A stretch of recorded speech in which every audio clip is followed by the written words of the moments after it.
আমি বেঈমান না, আমার বিরুদ্ধে ষড়যন্ত্র করা হয়েছে।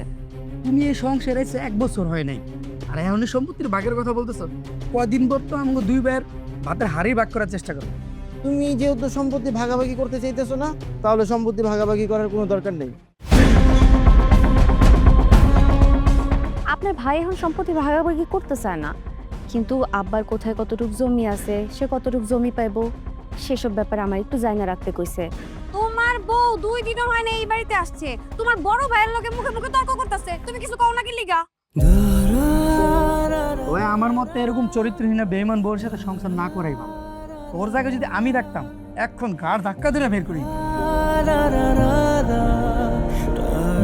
তোমাকে আমি বিশ্বাস করতাম, তুমি যে আমার বিশ্বাসের প্রতিদান এভাবে দিবা, আমি তা কল্পনা করতে পারি নাই। আমি তোমার সাথে বেঈমানি করি নাই। আমি গ্যারান্টি দিয়ে বলতে পারি, তোর ভাইজান তোর আব্বার কাছ থেকে জোর করে দলিলে সই নিছে।